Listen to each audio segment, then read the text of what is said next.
Hello दोस्तों, स्वागत है हमारे यूट्यूब चैनल में। आज हम बताने वाले हैं बिहार डीएलएड जनरल साइंस से क्वेश्चन जो 2024 के एग्ज़ाम के लिए बहुत ज़्यादा महत्वपूर्ण है। तो यह वीडियो पसंद आए तो वीडियो को लाइक कीजिए और चैनल को सब्सक्राइब कीजिए। चलते हैं अपने फर्स्ट क्वेश्चन की ओर। तो हमारा फर्स्ट क्वेश्चन है, प्राथमिक रंग कहा जाता है। प्राथमिक रंग कहा जाता है, तो इसका आंसर होगा लाल रंग को, हरे रंग को तथा नीले रंग को। क्वेश्चन नंबर 2 की ओर चलते हैं। सामान्य आँख के लिए स्पष्ट दृष्टि की न्यूनतम दूरी होती है। सामान्य आँख के लिए स्पष्ट दृष्टि की न्यूनतम दूरी होती है, तो इसका आंसर होगा 25 सेंटीमीटर। क्वेश्चन नंबर 3 की ओर चलते हैं। निकट दृष्टि दोष को दूर करने में प्रयुक्त होता है। निकट दृष्टि दोष को दूर करने के लिए प्रयुक्त होता है, तो इसका आंसर होगा अवतल लेंस को। क्वेश्चन नंबर 4 की ओर चलते हैं। दूरदृष्टि दोष को दूर करने के लिए प्रयुक्त होता है। दूरदृष्टि दोष को दूर करने के लिए प्रयुक्त होता है, तो इसका आंसर होगा उत्तल लेंस का। क्वेश्चन नंबर 5 की ओर चलते हैं। प्रकाश क्या है? प्रकाश क्या है? तो इसका आंसर होगा प्रकाश एक प्रकार का ऊर्जा है। क्वेश्चन नंबर 6 की ओर चलते हैं। प्रकाश किस रूप में संचालित होती है? प्रकाश किस रूप में संचालित होती है? तो इसका आंसर होगा विद्युत चुंबकीय तरंग के रूप में। विद्युत चुंबकीय तरंग के रूप में। क्वेश्चन नंबर 7 की ओर चलते हैं। प्रकाश का तरंगदैर्घ्य परिसर कितना होता है? प्रकाश का तरंगदैर्घ्य का परिसर कितना होता है? तो इसका आंसर होगा 3900 एंगस्ट्रॉम। क्वेश्चन नंबर 8 की ओर चलते हैं। किसी माध्यम में प्रकाश की चाल किस पर निर्भर करती है? किसी माध्यम में प्रकाश की चाल किस पर निर्भर करती है? तो इसका आंसर होगा माध्यम से अपवर्तनांक पर। क्वेश्चन नंबर 9 की ओर चलते हैं। जिस माध्यम में प्रकाश का प्रथम आकर इतना अधिक होता है उसमें प्रकाश की चाल होती है। उसमें प्रकाश की चाल होती है, तो इसका आंसर होगा उतना ही कम। क्वेश्चन नंबर 10 की ओर चलते हैं। प्रकाश का सबसे बड़ा प्राकृतिक स्रोत है, तो इसका आंसर होगा सूर्य। क्वेश्चन नंबर 11 की ओर चलते हैं। किस रंग के प्रकाश का प्रकीर्णन सबसे कम होता है? किस रंग के प्रकाश का प्रकीर्णन सबसे कम होता है? तो इसका आंसर होगा लाल का। क्वेश्चन नंबर 12 की ओर चलते हैं। प्रकाश का किसी चिकनी और चमकदार वस्तु से टकराकर प्रकाश का किसी चिकनी और चमकदार वस्तु से टकराकर वापस लौटने की घटना को क्या कहते हैं? वापस लौटने की घटना को क्या कहते हैं? तो इसका आंसर होगा प्रकाश का परावर्तन। क्वेश्चन नंबर 13 की ओर चलते हैं। प्रकाश का किसी अवरोध से टकराकर तथा उसके किनारों पर थोड़ा मुहूर्त और उसकी छाया में प्रवेश करने की घटना क्या कहलाती है? तो इसका आंसर होगा प्रकाश का विवर्तन। Question number 14। समतल दर्पण द्वारा किसी वस्तु का प्रतिबिंब दर्पण के किस ओर बनता है? समतल दर्पण द्वारा किसी वस्तु का प्रतिबिंब दर्पण के किस ओर बनता है? तो इसका आंसर होगा पीछे। क्वेश्चन नंबर 15 की ओर चलते हैं। दो समांतर दर्पण के बीच रखी वस्तु का प्रतिबिंब बनता है। दो समांतर दर्पण के बीच रखी वस्तु का प्रतिबिंब बनता है, तो इसका आंसर होगा अनंत पर। क्वेश्चन नंबर 16 की ओर चलते हैं। मानव शरीर का सामान्य ताप होता है। मानव शरीर का सामान्य ताप होता है, तो इसका आंसर होगा 47 डिग्री सेल्सियस। Question number 17। किसी पदार्थ के एकांक द्रव्यमान का ताप 1 डिग्री सेल्सियस बढ़ाने के लिए आवश्यक ऊष्मा की मात्रा को कहते हैं? इसका आंसर होगा विशिष्ट ऊष्मा। क्वेश्चन नंबर 18 की ओर चलते हैं। वायुमंडलीय दाब का एसआई मात्रक होता है। वायुमंडलीय दाब का एसआई मात्रक होता है, तो इसका आंसर होगा बार। Question number 19। वायुमंडलीय दाब को मापा जाता है। वायुमंडलीय दाब को मापा जाता है, तो इसका आंसर होगा बोरोमीटर से। Question number 20।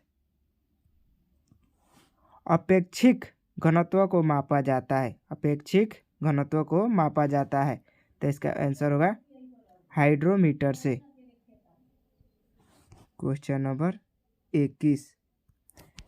दाब बढ़ाने पर बर्फ का गलनांक होता है। दाब बढ़ाने पर बर्फ का गलनांक होता है, तो इसका आंसर होगा घटता है। Question number 22। जल का घनत्व अधिकतम तथा आयतन न्यूनतम होता है।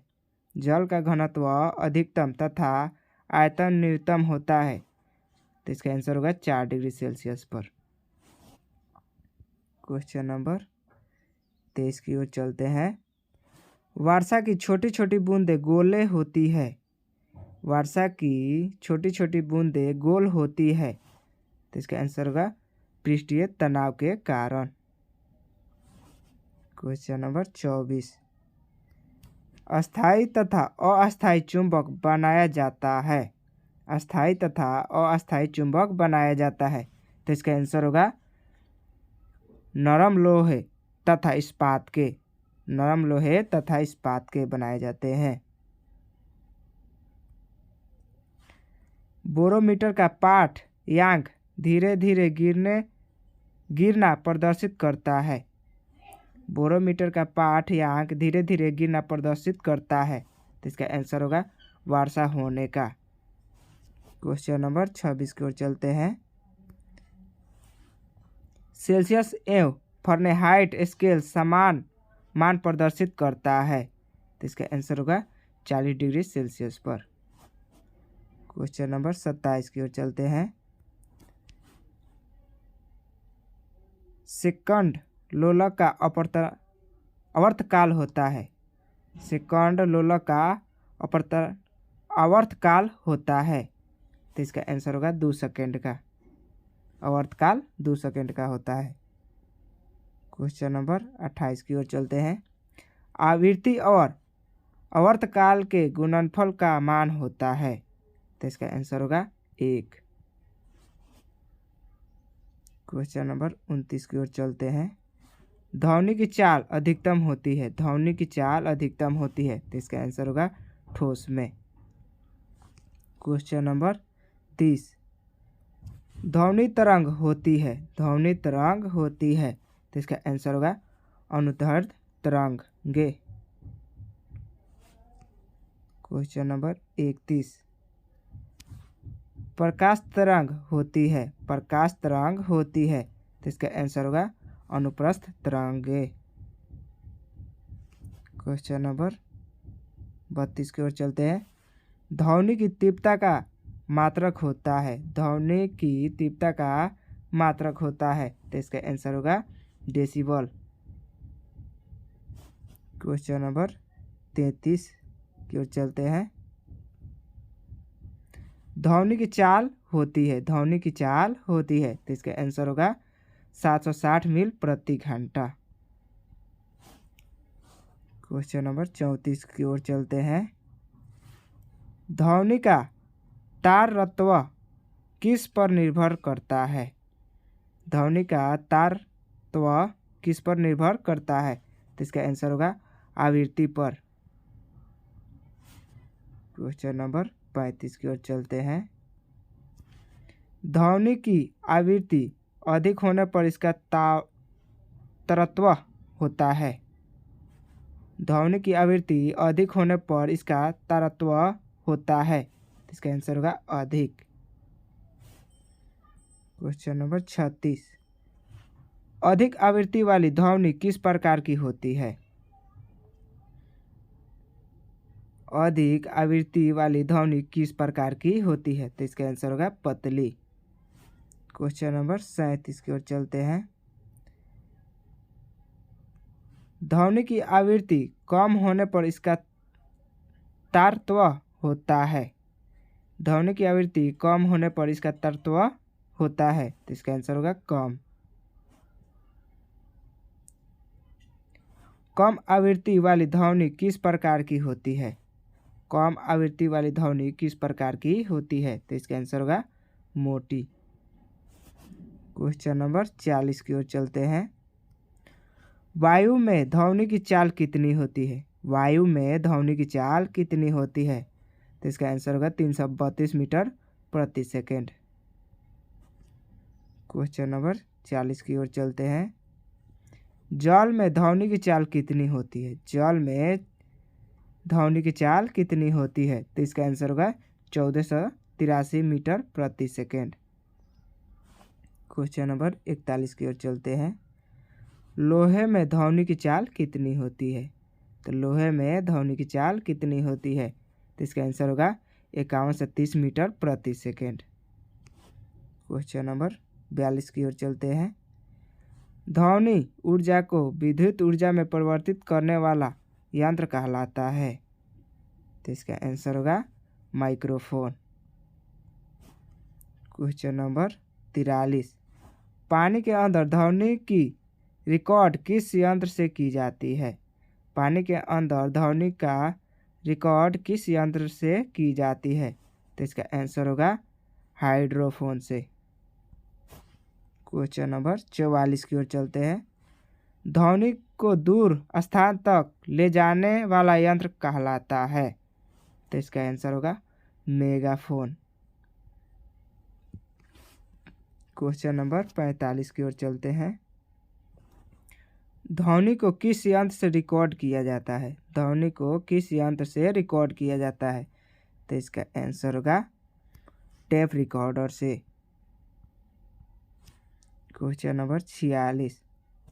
साधारण बातचीत में ध्वनि की तीव्रता कितनी होती है? साधारण बातचीत में ध्वनि की तीव्रता कितनी होती है? तो इसका आंसर होगा 40 से 60 डेसिबल। क्वेश्चन नंबर 47 की ओर चलते हैं। हमारे हृदय के धड़कन की आवृत्ति किस प्रकार के यांत्रिक तरंग के समान होती है? तो इसका आंसर होगा अपश्रव्य। Question number 48। कमरे में रखे